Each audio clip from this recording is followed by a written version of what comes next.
AFC Championship, big game, Broncos versus Patriots. Probably not a lot of people expected this one. You have a Denver team that didn't necessarily come out of nowhere. They were one of the top dogs in the AFC all season, but still a big comeback from year one to year two with Bo Nix. And then you got the New England Patriots, who nobody expected to be in this spot. Sean Payton's talking a little smack in the press conferences, basically indicating that his fan base has some time to rest before they go to the Super Bowl in 2 weeks. And then Kayshon Boutte came out and said, well, they can rest in Cancun. So we already got some bulletin board material here. Grant, what do you think of this one?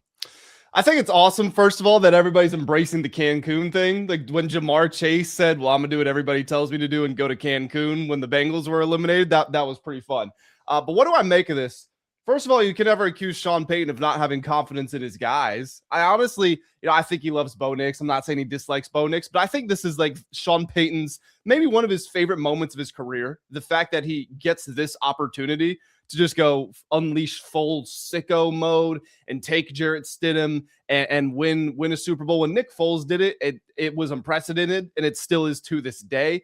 But I think Sean Payton's looking at this like he wants that challenge. He wants to have this opportunity to take a backup. He was saying, hey, don't doubt the Stid. Don't doubt the Stid. And it's funny because Bill Belichick once said the same thing. He was talking about how Jarrett Stidham could really sling it around. So, we're going to see what Mr. Jarrett Stidham has to offer in this game. But I do like the back and forth. It's professional sports. And while it's great for the players and it's difficult and it's laborious, it's entertainment. Everybody at home is watching to be entertained.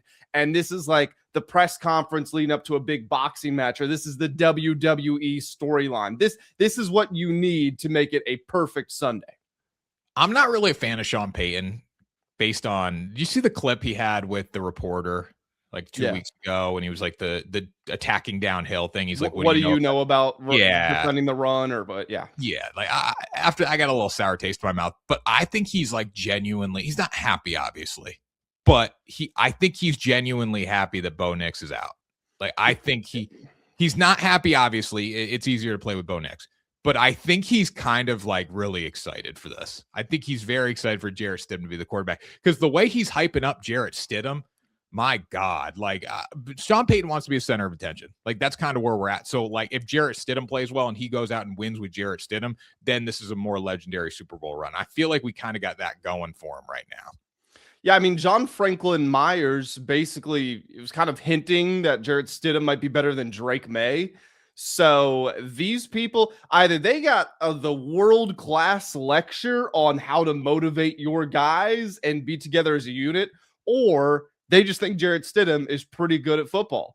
And I mean, Geno Smith obviously is not the best quarterback in the world, but you can remember Pete Carroll, like, we don't need a new quarterback just because Russ left. Like our backup here, Geno Smith, he can sling it. And then Geno comes out and, has a really good couple of 2 years. And again, we saw Nick Foles in the Super Bowl. Backup quarterbacks can play well for a game or two. If Stidham can come in and do it in the AFC Championship game, that's an entirely different thing.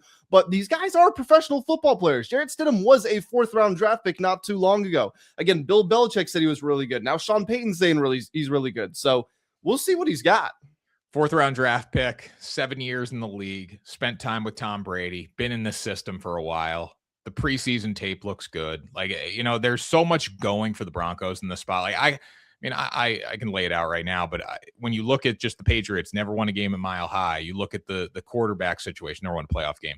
Quarterback situation, Patriots don't really know what you're getting with Jarrett Stidham. That's an advantage to the Broncos, because the Broncos could come out slinging it on the first drive. They could come out, run the football. Nobody knows what they're going to do with Stidham. All the pressure's on New England now, too, in the sense of you really need to win the game when you're not going up against Bo Nix. Like, you can't waste this easy run to the Super Bowl. And then that defense is so good, and like they're going to rally around the fact that they need to be that much better to prove people wrong in this spot, because you do have a backup quarterback. So Jarrett Stidham may be really good, may be really bad. I don't see a world where the Broncos aren't necessarily in the game as long as he just holds on to the football with how good the defense is.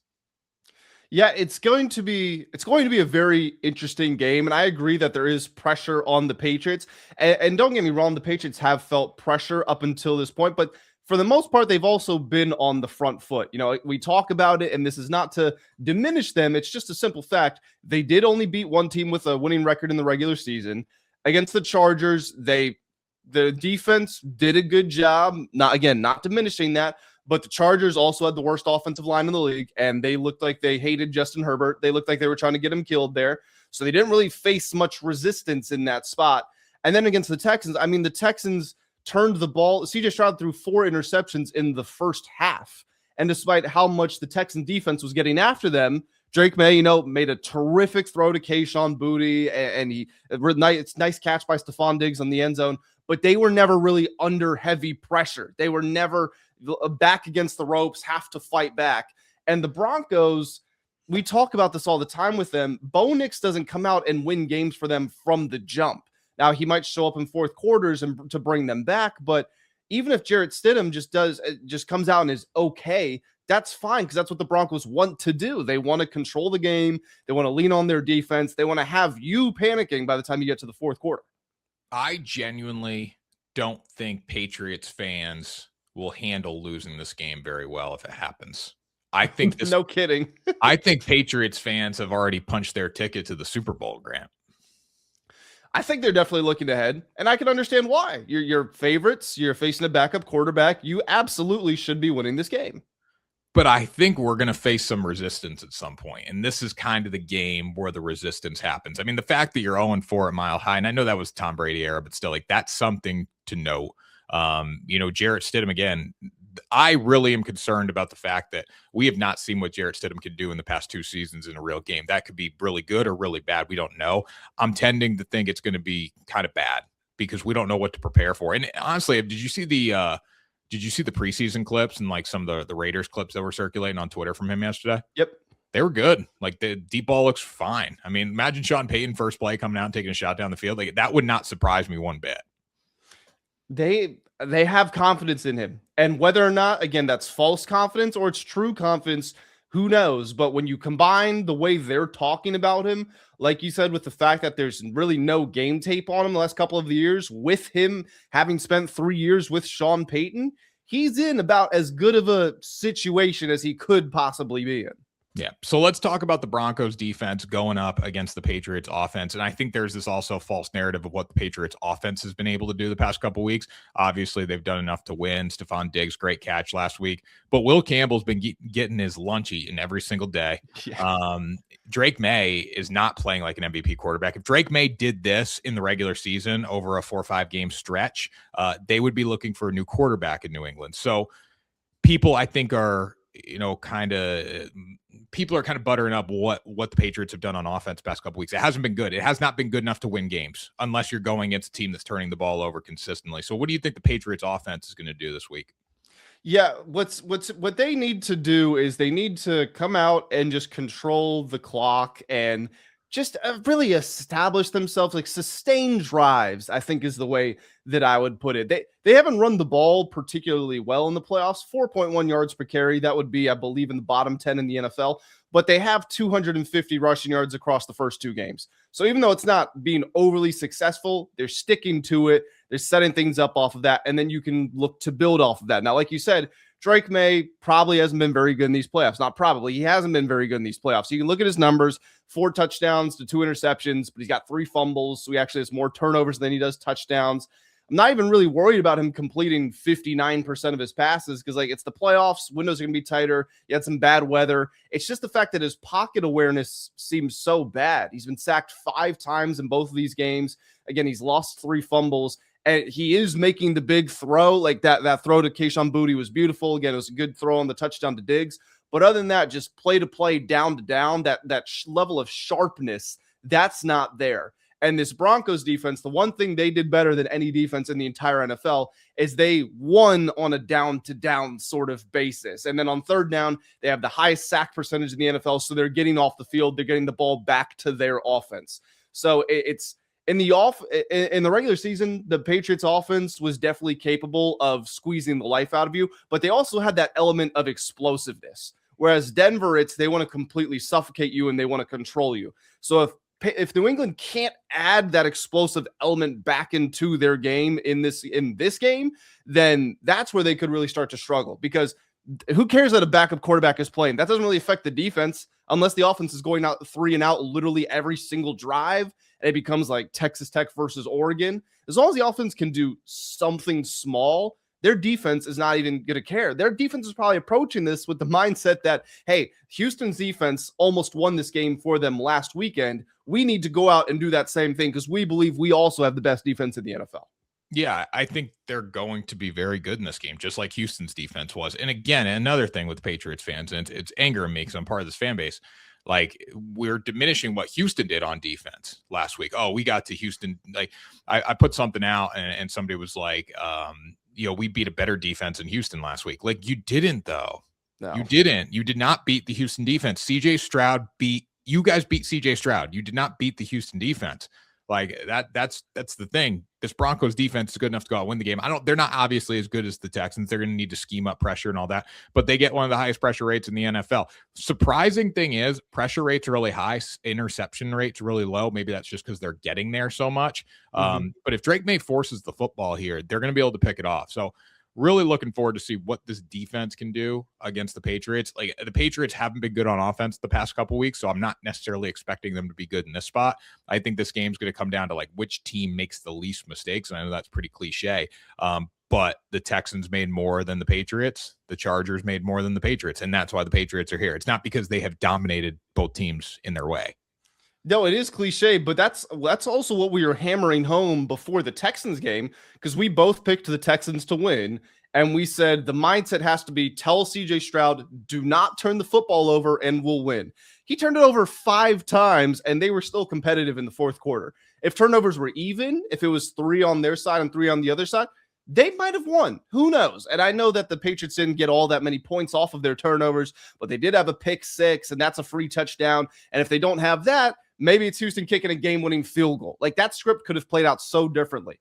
And Jarrett Stidham being a backup and coming in, yes, he's probably a lot more likely to turn the ball over than Bo Nix was, just off of the simple fact that he's not really used to playing, so he's probably more prone to those mental mistakes. But I will stand by I'll stand by the same sentiment of, I think all week long, Sean Payton is emphasizing, we want to end this drive kicking, whether that's a field goal, whether that's an extra point, whether it's punting. We do not want to give them the ball. No turnovers on downs, no interceptions. If we lose, we'll lose on the back of our defense.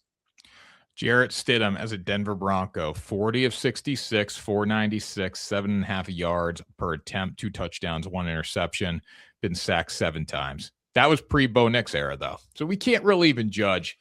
We can't look at stats. We can look at tape a little bit. He can throw a nice deep ball, but we can't really look at anything with Jarrett Stidham. And that's what the Patriots are dealing with right now, too. That's a tough spot to be in. So it's going to be a good game on both sides of the ball here. From a betting standpoint, Grant, the Patriots, I believe, are a 4.5 point favorite now. They were 5.5. So this line's kind of creeping down a little bit. Is that noteworthy to you? People siding with the Broncos potentially?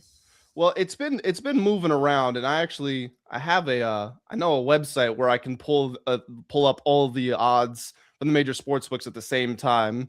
So yes, every single major sports book now has the Patriots favored by 4.5. So you're right, it was 5.5 at some places. I actually was privy to a note from a big time odds maker early this week, and I'm trying to remember the sports book they came from. And because I can't do it, I'm not going to name them. But it was someone at a big sports betting company, and they basically said that our line is 4.5. We might see movement pretty quickly depending on where sharp money goes. So like the guys who are spending the big bucks, they will help influence our line maybe more than they would have otherwise, because odds makers can go through their whole process and do the best they can, but it's also a backup quarterback for them, so they don't even know what's going to happen. But yes, it's settled at 4.5. Yeah, this is probably a hard game to set the line for. And again, I know it's a situation where the computers are doing a lot of the work, but you got a backup quarterback. You can't really judge him. The Patriots haven't been good. Now they're on the road for the first time. Denver's defense has been good, but offensively, we don't know what we're going to get this week. My biggest thing is line was 5.5. Now it's 4.5. 73% of the bets, 78% of the money on New England. So that's going to tell me sharp money is going to the Denver Broncos, which makes sense. 5.5 at home is a lot of points in a playoff game. I saw something on Twitter. I bookmarked it, but I can't pull it up right now. It was like at the past 10 5-point playoff dogs are like 10-0 ATS, and they're 6-0, or they've won 6 games straight up, and they're like 10-0 against the spread. I don't know if you saw that one, but it's a pretty high win rate. No, I didn't see that one, but it does make sense because the Broncos opened as, I think, 1.5, maybe 1.5 or 2.5 point favorites. So this line has already moved a lot. This has moved close to a full touchdown.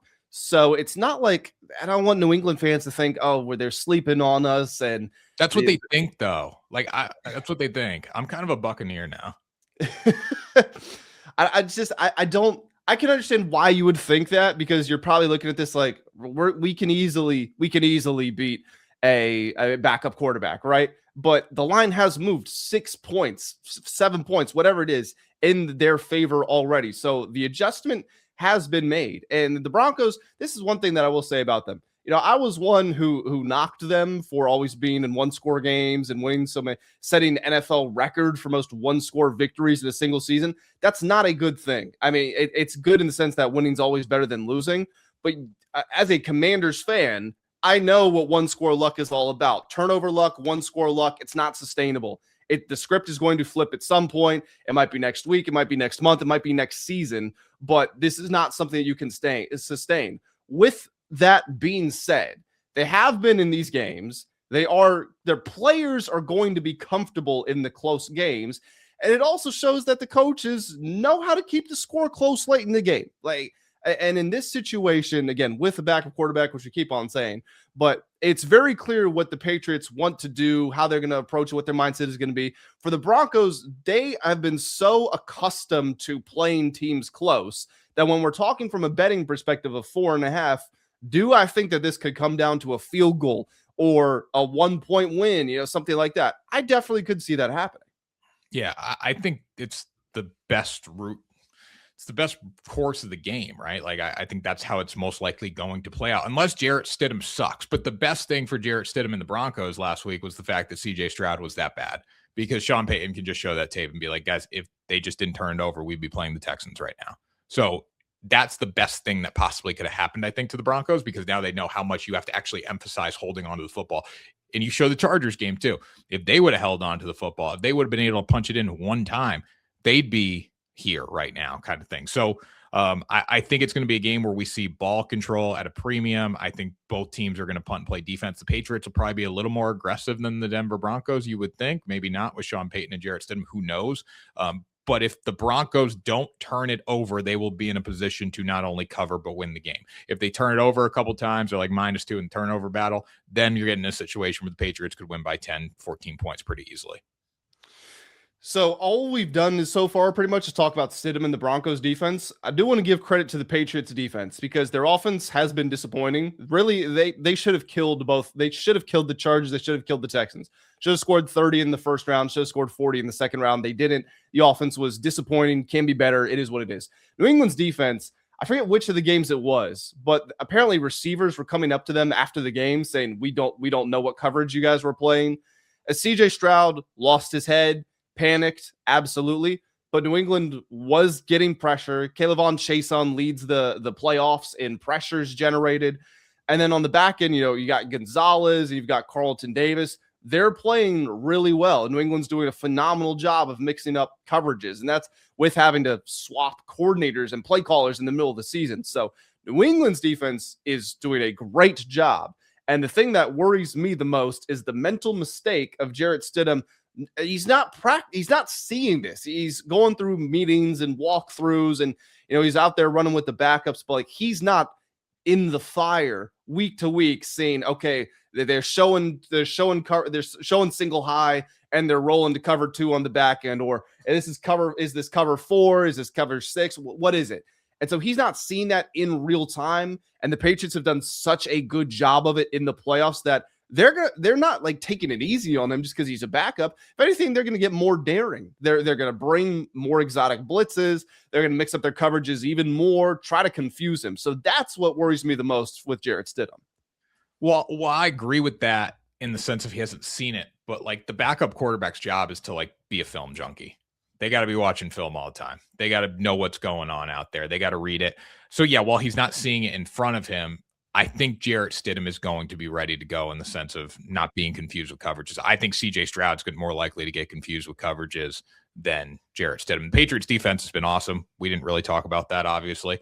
But just the fact of being a 7-year NFL veteran, watching film for the past 3 years, he's going to know what's going on. He might get confused a little bit, don't get me wrong. But in the end of the day, you're still dealing with somebody who's been in the league for 7 years. So Jarrett Stidham has minus 176 odds to throw an interception, which basically I'm going to translate that real quick. That means that the sportsbooks think there is a 64% chance he will throw an interception this week. Drake Maye is plus 110 to throw an interception. I would probably take, so I actually had this for a prop in this game. I would take Drake Maye interception. We just get into it. I mean, we kind of know which way we're leaning for the games, but I would take Drake Maye interception. The value's there, plus 110. He's thrown 2 straight picks. I think 3 of his past 5 games he's had a pick in. The Denver Broncos are going to get pressure. Pressure leads to tips and overthrows. Even though they don't have a lot of interceptions, they're a high pressure rate team. Maybe Drake Maye forces one pick, plus 110. Good deal. On the flip side, for Jarrett Stidham, I would take him no interception. Now, it's more likely he obviously throws an interception. But if you're Sean Payton, you're either going to do 2 things. You're going to come out slinging the football. If that's the case, he's throwing a pick, or you're going to try to run the ball, punt, play defense, short completions, and, go with that script. That's more likely he doesn't throw it. So we just don't know what we're going to get. But the fact that the plus money is good on no pick in a game where the Broncos know they can't turn the ball over to win, I would lean towards no interception. I've got an interesting one, and you know that I love this market. I'm going to go to passing attempts. I'll take Jarrett Stidham over 32.5 passing attempts because I really don't think, as we both said, I don't think Sean Payton is changing his philosophy. I think he's running the same style of offense. The Broncos' rushing attack is also pretty bad, and I think what the Patriots are saying is if anybody's going to beat us, it's going to be Jarrett Stidham.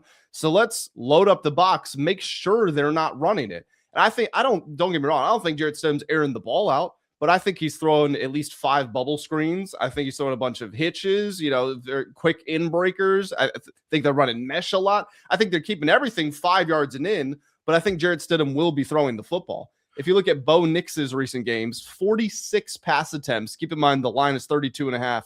46 against the Bills. Week 18, it's week 18, whatever. Then before that, it's 38, 47, 34, 38, 45, 37. So he goes over in 6 straight games before that. He had a 50 burger against the Giants. He got 42 against the Bengals, 40 against the Titans. So I do think this is I think this is a really smart pick, if I do say myself. Yeah, I mean, I was on the under in that one earlier in the week, and now you've kind of talked me into the over. I do think when you go back and look at least Jarrett Stidham's game log, like he's thrown 32 passes, 33 passes. Like he has thrown the ball. So I agree with that. I don't think they're going to necessarily be airing it out, but the rush defense is bad. The Patriots probably try to take away the run game, so it forces Jarrett Stidham to throw the ball a little bit. So I do like that now. I was more so on the under this week. The tough thing about that is you don't know what script you're going to get. Yep, that's fair. My other prop, I'm going to take Ramondre Stevenson over 49.5 rushing yards. Ramondre's actually had a bit of a resurgence. 7 carries for 131 yards to close the season against the Dolphins. 10 for 53 in the wild card, 16 for 70 in the divisional. Again, I think there's going to be a battle to try to assert control of the game. And a lot of times you can do that by running the football. And Travion Henderson, he's developed this strange sort of habit, which is not like him at Ohio State, where it's like it's a home run or it's a bust. It's 0 yards or it's 50. There was more consistency to his game at Ohio State, so I don't know if that's a schematic thing. I don't know if that's him being a rookie and adjusting to the NFL, but they trust Ramondre Stevenson more now that he's not fumbling the football. So I think one of the backs has to go over, and I'll take him. I will take Drake Maye over 1.5 passing touchdowns. We're getting a great deal on this at minus 106 right now. Also would lean over Jarrett Stidham passing touchdowns over a half or minus 235 and a little same game parlay there. Because that's like we're getting to Phillip Rivers numbers with that. So Yeah, I think when you look at Jarrett Stidham coming off, or Drake Maye coming off a 3-touchdown pass game against the Houston Texans, that was because of turnover. So there's multiple ways he can hit this. Like Jarrett Stidham's bad, turnovers inside the 50-yard line, give the Patriots the ball with a short field. I also think the Patriots are going to have a lot more. The Patriots are going to need to. I think Drake Maye really needs to throw 2 touchdowns for them to win. And when you look at the script on how his games have gone, that hasn't necessarily been the case. Miami, we can forget about that one. They only had 1 touchdown there. 5 against the Jets, 2 against the Ravens, 0 against the Bills in a game that they lost, 2 against the Giants. Bengals and Jets, he had 1 and 1 in those games. But I think the Patriots have to throw the ball in clutch situations. And if you are New England, in the sense of, the run game gets stuffed a little bit with the Denver Broncos, and you got to put Drake Maye back there. Like, you're going to lean on your best player. And the fact that guys are making catches like Stephon Diggs last week, Kayshon Boutte, some of the catches that we've seen from these guys, it makes me feel pretty good about going 2+ touchdown passes with Maye. And if there was a time to shut it down, it would have been against the Texans. Just run the football, and they did not do that. They allowed Drake to continue airing it out. Yeah, 27 pass attempts in that game, 3 touchdowns, 1 interception. Like, you got to fight fire with fire. Like, your passing game hasn't been great. You got to go, but you got to keep going back to it. Yeah, I agree. That's all the picks that I got. All right. And what's your score prediction? Score prediction. So, I guess we didn't explicitly say it. I'm taking Broncos plus 4.5. Are you as well? Yeah, I think the Broncos are going to win the game outright. I've changed my opinion. Wow. The Broncos are going to win the game outright. I think it's going to be 21-17 Broncos. Broncos are down 3 with a minute and a half left. They're at the 35-yard line driving in, and Jarrett Stidham throws a fade touchdown to win the game. 21-17 Broncos. Wow. You should have led with that. I just came up with it now. So I'm going to take the Patriots to win in a very close game. I'll go 24. I'll go 24-20. That's a good score too. I think both our scores got a legit chance. Again, to New England fans saying that, this is going to be a blowout. What's your definition of a blowout? Like a true blowout? I don't see how that's possible. Well, like, they think the Texans game was a blowout last week. That was not a blowout. That wasn't even close. Competitive in the fourth quarter, it's not a blowout. If this game looks like the Texans game, the Patriots are going to get whopped in the Super Bowl.